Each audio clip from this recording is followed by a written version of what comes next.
Le premier livre des Rois, chapitre 7. Salomon construisit encore son palais. Cela prit 13 ans jusqu'à ce qu'il l'ait entièrement terminé. Il construisit d'abord le bâtiment appelé Maison de la forêt du Liban. Il était long de 50 mètres, large de 25 et haut de 15. Il était construit sur 4 rangées de colonnes en cèdre, et il y avait des poutres de cèdre sur les colonnes. On couvrit de cèdre les chambres supportées par les colonnes. Il y en avait 45, soit 15 par étage. Il y avait 3 étages, et à chaque étage se trouvaient des fenêtres, les unes vis-à-vis des autres. Toutes les portes et tous les poteaux étaient faits de poutres, de forme rectangulaire. À chacun des 3 étages, les ouvertures se trouvaient les unes vis-à-vis des autres.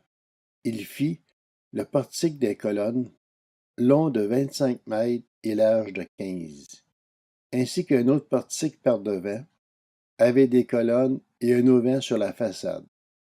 Il fit le portique du trône, ou portique du jugement, où il rendait la justice, et il le couvrit de cèdre, depuis le sol jusqu'au plafond.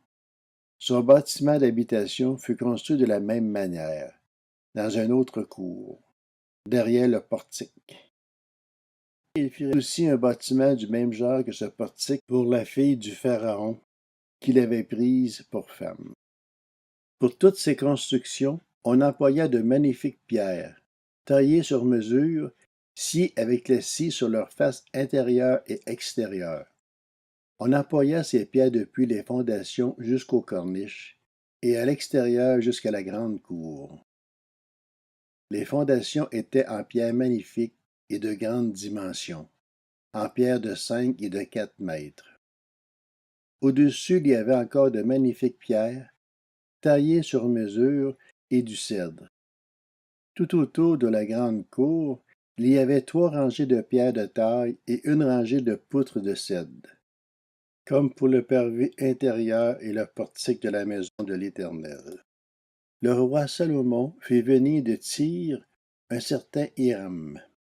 C'était le fils d'une veuve membre de la tribu de Nephtali et d'un père tyrien, et il travaillait le bronze. Hiram était rempli de sagesse, d'intelligence et de savoir-faire pour fabriquer toutes sortes d'objets en bronze. Il arriva auprès du roi Salomon et il réalisa tous ses travaux. Il fit les 2 colonnes de bronze. La première faisait 9 mètres de haut et on pouvait mesurer la circonférence de la seconde avec un fil de 6 mètres. Il fondit 2 chapiteaux de bronze pour les mettre sur les sommets des colonnes. Le premier faisait 2 mètres et demi de haut, tout comme le second. Il fit des treillis en forme de réseau, des festons façonnés en chaînettes pour les chapiteaux qui étaient sur le sommet des colonnes. 7 pour le premier chapiteau et 7 pour le second. Il fit 2 rangées de grenades autour de l'un des treillis pour couvrir le chapiteau qui était sur le sommet d'une des colonnes. Il fit de même pour le second. Les chapiteaux qui étaient sur le sommet des colonnes placées dans le portique représentaient des lys et faisaient 2 mètres. Les chapiteaux placés sur les 2 colonnes étaient entourés de 200 grenades, en haut, près du renflement, qui dépassait le treillis. Il y avait aussi 200 grenades rangées autour du second chapiteau. Il dressa les colonnes dans le portique du temple. Il dressa la colonne de droite et l'appela Jachin. Puis il dressa la colonne de gauche et l'appela Boaz.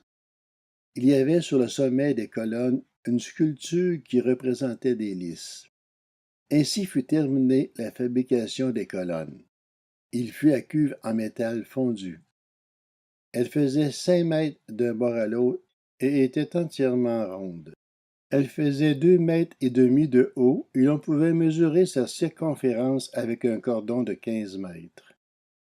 Des collequintes en faisaient le tour, sous le rebord, 20 par mètre, sur tout le pourtour de la cuve, disposés sur 2 rangées.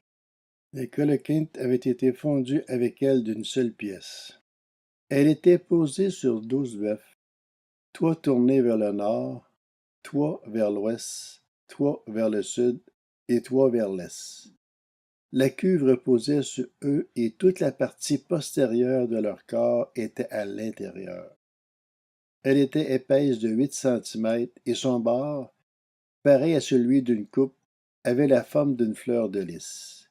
Elle pouvait contenir 44 000 litres. Il fit les 10 bases en bronze. Chacune faisait 2 mètres de long, 2 de large et 1,5 de haut. Voici en quoi consistaient ces bases. Elles étaient formées de panneaux attachés au coin par des montants.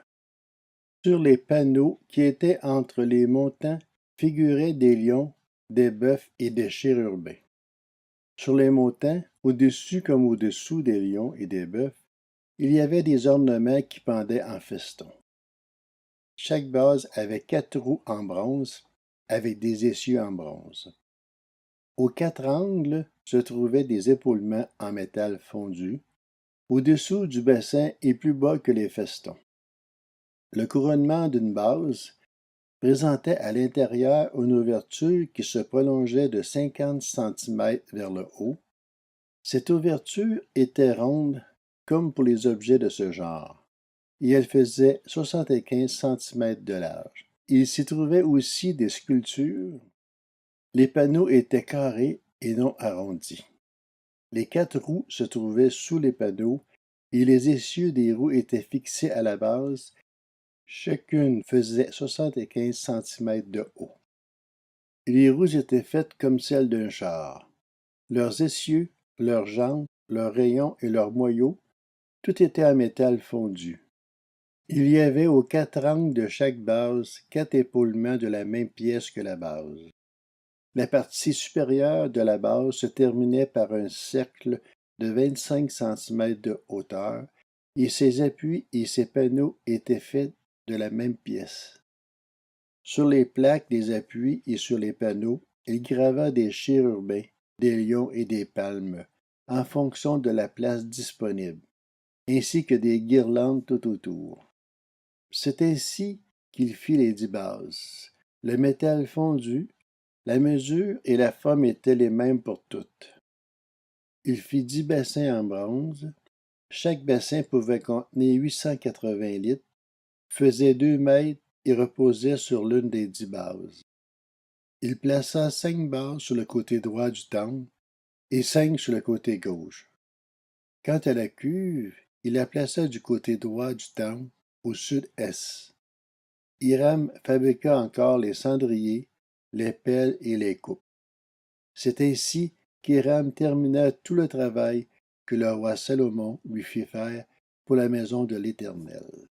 2 colonnes, avec les 2 chapiteaux et le bourrelet sur le sommet des colonnes.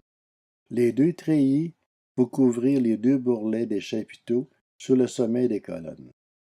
Les 400 grenades pour les 2 treillis, 2 rangées de grenades par treillis pour couvrir les 2 bourrelets des chapiteaux sur le sommet des colonnes. Les 10 bases avec les 10 bassins qui vont dessus, la cuve et les 12 bœufs qui vont sous la cuve, les cendriers, les pelles et les coupes, tous ces ustensiles que le roi Salomon fit faire à Hiram pour la maison de l'Éternel étaient en bronze poli. Le roi les fit fondre dans la plaine du Jourdain dans un sol argileux, entre Sukkot et Tsartan. Salomon laissa faire tous ces ustensiles sans vérifier le poids du bronze, tant il y en avait. Salomon fit encore tous les autres ustensiles pour la maison de l'Éternel. L'autel en or, la table en or sur laquelle on mettait les pains consacrés. Les chandeliers en or pur, 5 à droite et 5 à gauche, devant le sanctuaire avec les fleurs, les lampes et les mouchettes d'or, les bassins, les couteaux, les coupes, les tasses et les brûle-parfums en or pur, les gonds en or pour la porte située à l'intérieur du temple, à l'entrée du lieu très saint, et pour la porte de la salle située à l'entrée du temple. Ainsi fut terminé tout le travail que le roi Salomon fit pour la maison de l'Éternel. Puis il apporta l'argent, l'or et les ustensiles que son père David avait consacré, et il les mit parmi les trésors de la maison de l'Éternel.